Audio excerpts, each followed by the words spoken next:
سڵاوتان لێبێت ساڵی 1991 ئەو کاتی سوپای عێراق ویستیان هێرشی بە پێچوانە بکەن و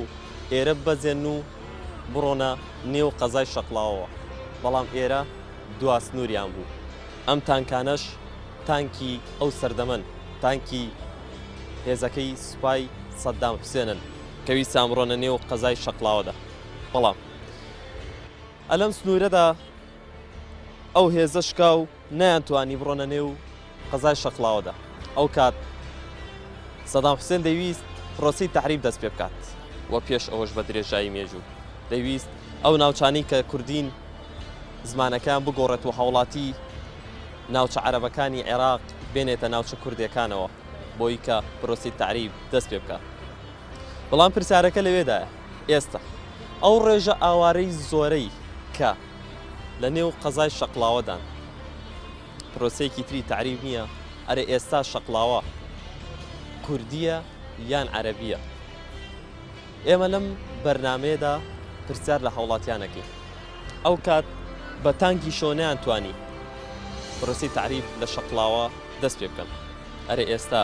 ئاوارەکان ئەتوانن یاخودنا لەم بەرنامەیەدا لەگەڵماندا بن بە تەئکیدە تا بڵێ زۆرن لە شەقڵاوە دەتوانم بڵێم لە کوردەکانیش ئەوە چی سەتاسەتم لا نییە بەزوا بزانم زیاترن يعني باوەڕ ناکەم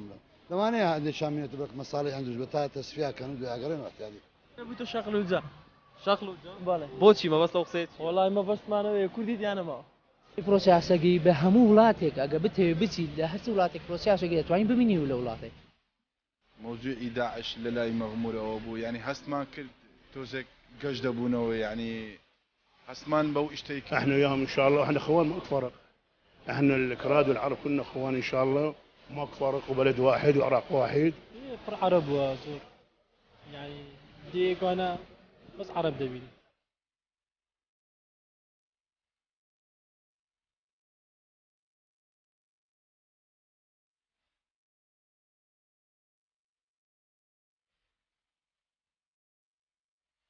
ليش مثلا ساڵێک بێستە بەرێت ئێستا کەمترە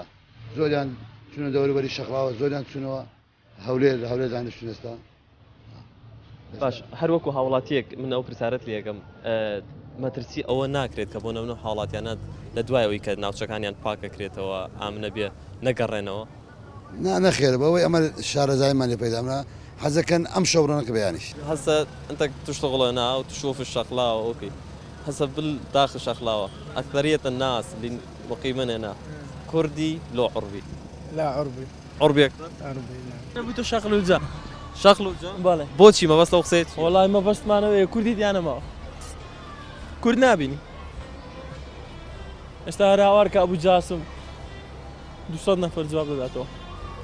ئەو شێوەیە زۆر بووە کوردی دیانەمەوە ناگۆ شێوە زۆر بووە باشە مەترسی هەمویان فرۆشت ئێستا هەمووی حارەبە و خەڵکەکەی هەموو بوویتە حارە باشە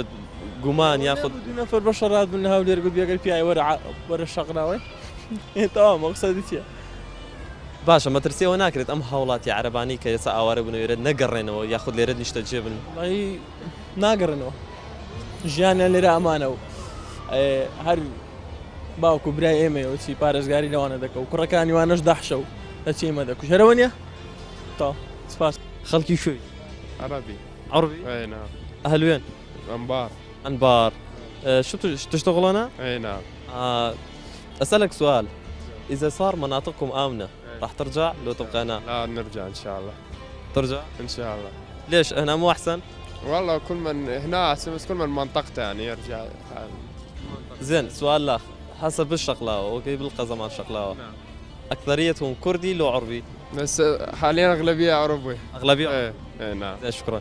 أم كاسبة ديارة هاولاتيكي خلقي أنبارة ئابارە بۆ تێرە و لێرە ئیشەکات خۆی ئەڵێت لە ناو شەقڵاوەیەک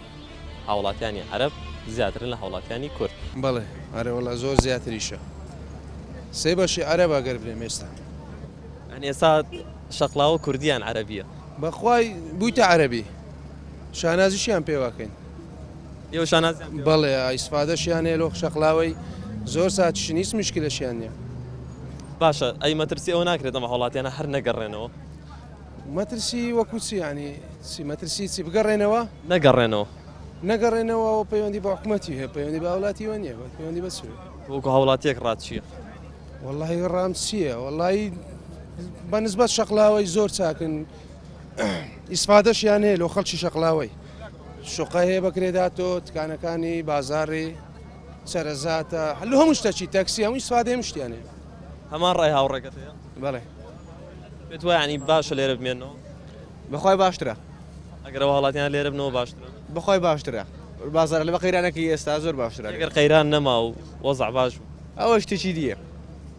کاتە شەر باشتر لێرە بمێنەوە ناوەڵڵە ناوەڵڵە لەبەر ئەمنیەت نا ئەی باشە ئێستا لەبەر ئەمنیەت باشە لەبەر ئەمنیەت باشە تا ئێستا بۆ گەر قەیران نەمێن لەبەر ئەمنیەت باش نییە وەڵڵاهی برێمچی والله زۆر ڕاستەشتە بەس تا چەند تا حەدەکی وانە کەسێک بە تا حەدەکی وانە بە سێرەکەی چەند ئەوەندەی مسافر هاتووە ئۆلانێک و باشە بۆ وڵاتی کوردستان یعنی بۆ شوێن و مەکانی خۆمان ئەوەندە گەشتیارە دێ ئەوەندە خەڵکە دەرەجەیەکەوە بۆ کوردستانی خۆمە لەو قەیرانیدا یعنی شتێکی زۆر باشە بۆ شەقلاوە هەم بۆ شارەکانی تری کوردستان ئەو قەیرانەوە ئەو مشکلێکە لەسەر کوردستانە تا حەدەکی لا دەچێت عرب نێسری تەمشادەکە زۆر زۆری عربە وەندە عەلەم لایەن سەیرە بەڕاستی زگەش کوردی و جوانیشە بەڕاستی باش وەکو هاوڵاتیەک ڕات چییە لەسەروی ئەم هاوڵاتیانە ڕەنگە نەڕۆنەوە ئەمە کارێکی باشە یان خراپە والله لە مستقبل تاکید باش نییە لۆمە لەبەرەوەی بە تعریب دەکرێت لەنەکو قەدیم کە سەدام حوسێن ئەو گوندانی هەم بە تعریب شەروەیە بەڕاستی تاسی لەمە دەکە بەڕاستی باش ئەی پلان بۆکو هاوڵاتیەک پلان یعنی بێت چی هەبێت بۆ ئەم کارە والله حکوومەتی هەرێم دەبی پلانێکی وای هەبی مەقسەد دووریان کاتەوە مەسەد لۆ جیان کەمپیان هەبی شتیان هەبیتن حتمما ناو شەربی باشترە مەقسەد کەمپی سەر بخوان هەبی جیاز بیتن نەک ئەهاڵی ناو شار بیتن مەقسەد ئەهاڵیان نزیێکیوە لا بیتن کەمپیان وکاتۆکو ئێستا هەیە کەمپانی لە کەوەرگۆسکیان پشت بە حرکەلۆ جیان هەیە زۆر باشە بێژن ناو شەقلاوەیدا پتری ئەو هاوڵاتیت ئۆکنجی بووین بێرێ بەرەبتری وە عەرەبن ڕاستە ڕاستەوە نسبەت تقریبا 80% هەموو عەرەبن باش ئەvە مەترسیەک نینە بوو سەر شەقلاوەی بوو ئۆیندەی مستەقبەلی طبعا هەبێ بەس يعني هەموو ئەمانەت هەیە يعني ئەوە لۆ قەسبی هاتن عەرەبە لێرە ولێرە باش يعني لۆ مەصرفەیە زۆر نییە يعني ئەوە باش سپاس بووتە کوردی ئەوە کوردم باشە وەڵا من وام زانی عەرەبی کەنە وەڵا کوردم باش خەڵکی شووی شەقلاوە باش ئێستاڵێن خەڵکی ناو شەقلاوە زیاتری عەرەبە ڕاستە ئارە وڵا ئێستا تۆزەکەم بوونەتەوە بەڵام هەر بڵێن زیادیشن ینی کەم بوونەتەوە هێشتا ڕێژەی عەرەب زیاترە لە کورد وڵا هێشتا ڕێژەی عەرەب زیاترە باشە هیچ زەرێکی گیانەوە بە شەقلاوە گیان هیچ زیانێکی گیانەوە بە شەقلاوە ئەو ڕێژە زۆر ئارە وڵای هیچ نەماوە شت نەماوە لەبەر عەرەبانە هەر شتێک دەستی بۆ بەی عەرەب ئەیکا کەڵکی نەماوە بۆ نمونەوەکو شاگردی و کاسبی زیاتر عەرەبەکانێکن ئارێ بەخوات ئەوە بڵێن عەرەبەکان بە 10,000ەکان ئێمە بە 15-20ەکەین و کاتە کابرەتا 10,000 هەبێ 15-20 نایە بە شاگرد ئیشت چۆنە وەڵا لەخوا بە زیابێ باشە باشە ئەی تۆگو هاوڵاتێکە خۆت خەڵکی قەزای شەقلاوەی مەترسی ئەو ناکرێت ئەم هاوڵاتی عەرەبانە هەر نەگەڕێنەوە هەر لێرە بن وەڵڵاهی جاوە ئیدی بڵێن دەسەڵاتی ئێمە نیە نازانم لە وەکو هاوڵاتی ڕات چییە وەڵا ئەگەر بەڕای خۆم بێ هەر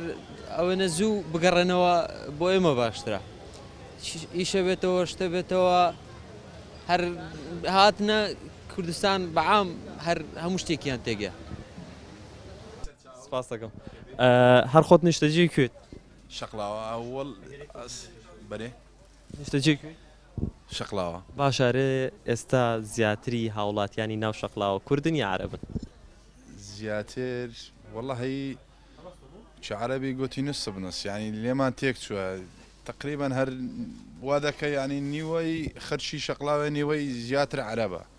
لەبەرەوەی عەرەب ئەو عەرەبەی کە هات زۆری لە شەقلاوە ماوە باشە ئەمە هیچ کاریگەریەکی خراپ باش چی هەیە لەسەر شەقلاوە بۆمە والله بۆمە هیچ کاریگەریەکی وە بەگشتی بەگشتی یعنی ئیسفادەشیان هەیە تەعەدێک بۆ شەقلاوە بۆ خەڵکەکە یعنی ئیسفادەیان هەیە نه مەترسی نامێنێ ئەگەر تو خانی نەدەی بەکرێ هێشی خۆم هەر کەسەشکە بکات مخای نەدەم بکرێ ئەگەر سیارەیان پێ نەفرۆشم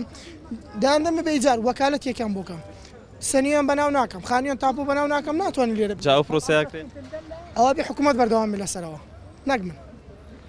هاوڵاتیش لایەنێکۆ مەسوولە ئێستا برادر دەناسم لە معرەزە 20 سیارە 30 سیارەی بەناوە دافرۆشتۆتی عەرەب ئەوە چی خەتابارە کابرا کوردەکەی خۆمان بخەتابارە برادەکەی من خەتابارە نەک حکوومەت حکوومەت دەتوانانی هەستێ بە پرۆژەیەک هیچ خانوویەک بەناوی عەرەب ناکەم وەکالەتی بۆ دەکەم بۆ ماوەی 2 ساڵ 3 ساڵ با بڕاتەوە خانی پێ نافرۆشم دەیدەم بەکرێ پێ بۆ وڵاتێکی خۆت باشترە وایە تۆمان ڕێ هاوڵاتێکت بەڵێ بە تاکیداگە ببینی ئێستا لێرە تەماشا دەکەین خەرکەکی زۆر لە عەرەبە لە شەقامەکان لە کردن و فرۆشتن لە منش ئێستا هەر لەگەڵ دووسێ کاسبە قسەم کرد ینی خەڵکی عەرەبن دەخوانیان وتیانوت ئێمە وەکو وڵاتی عەرەب زیاترین وڵاتێکی وەک تورکیا وەک ئەڵمانیا بۆچی پەنابەران زۆر وەردەگرن بۆ بژانەی وڵاتێکی خۆیانە وایە بۆ بژانی وڵاتی هەتا پەنابەردێ ئەو پارێک کە لە شوێنی خۆی هەیە لێرە سەرفی دەکا بژانی وڵاتی خۆت دەکا سەرمای وڵاتی خۆت زیاد دەکا ئێستا کابرای عەرەب دێتە ئێرە ئەگە هەر تاکێکی عەرەب ملیۆنێک سەرف بکات لە کوردستان ئەکا چەند ڕۆژانە چەند گەشتیار دێ ئەو بژانەی وڵاتەکە خۆت ئێستا من ئەوەندەی مشتری عەرەب دێتێ شەقلاوە یان بۆ دوکاندارەکەی مشتری عەرەب هەیە کوردەکە ناکرێت چکە مەعاشی نییە قەیرانە ئەوە شتێکی زۆر باشە بە من بەڵێ بە تاکید وایە سود و قانزازی هەیە بەڵام سوودەکەی لێ دەبین لە ڕووی فرۆشتنی کاڵەکانمەوە بەڵام لە لایەشکەوە هاتینی کولتورێشکێ بۆ کۆمەلگاوکەمان ئەمە ژوا دەکات کولتورەکەی خۆمان کەم کەم لە ناو بچێت بەڵام دەبی ئەمە لێرە پلانی خۆمان هەبێ بۆ ئەوی نێ لەناو کولتوری خۆمان کە هەمانە تێک بچێتن بەتایبەت لە ڕووی زمانەوە تەماشا دەکەین کەمەک خۆیان فێرە زمان دەکەن زیاتر بە زمانی خۆیان قسە دەکەن ڕۆژانە مشتری هەیە دێتە لایمە کەم بە کوردی قسەی دەکات زیاتر بە عەرەبیەکە قسەی دەکاتن لە نێوان ئەم دوو هاوڵاتیەدا دوو تی جیاوازێکیان ئەڵێت بژانەوەی ئەبێت ئەوکەی ترشیان ئەڵێت بەڵێ زەرەری هەیە و قانجازیە بەڵام دەبێت بۆ هەردووکیان پلانمانەبێت ئێمە دوای ناوبڕێک ئەگەڕێنە وڵاتان دوور مەکەونەوە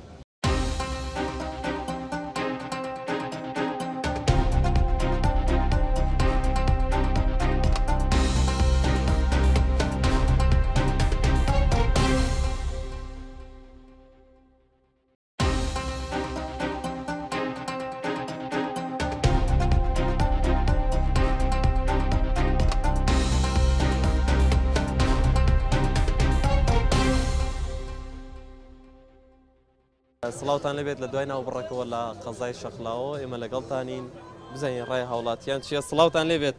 باشن بەخێر بێت باشی بەخێری بە قوربان ئەڵێن ئێستا شەقلاوە لە کوردی دەرچوو هەر بۆ بە عەرەبی ئەرێ ڕاستە بەڵێ بۆ ڕاست نییە کاکە گیان نیوەی شەقلاوەیان کڕیە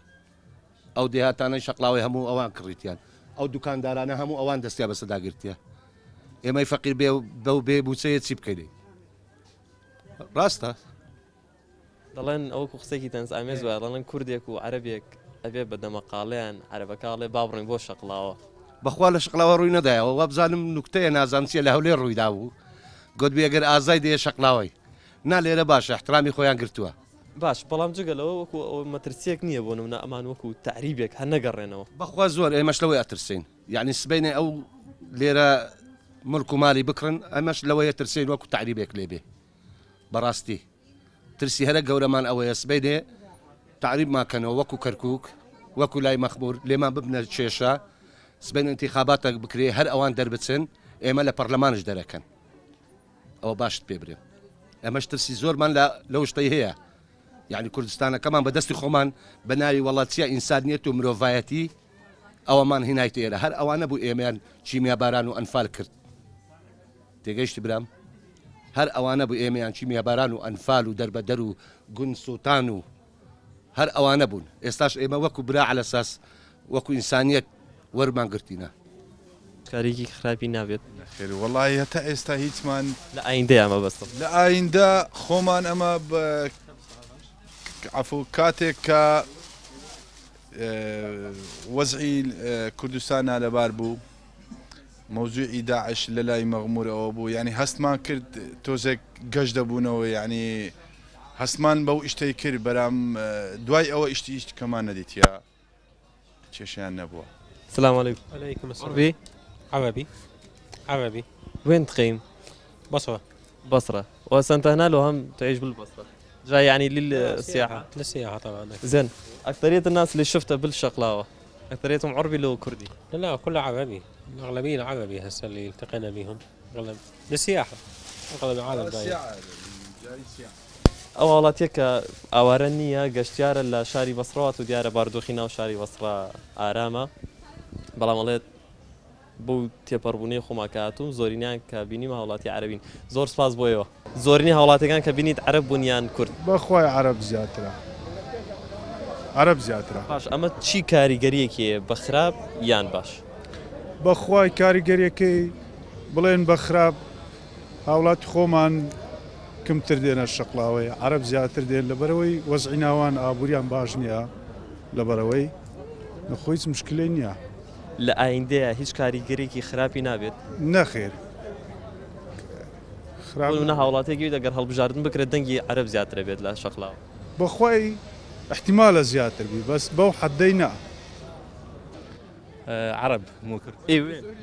فلوجة. فلوجة يعني نازحين لو سياحي؟ لا نازحين. نازحين. تقيمون هنا؟ ايه. بالشقلاوة؟ شقلاوة. يعني ايجار شلون؟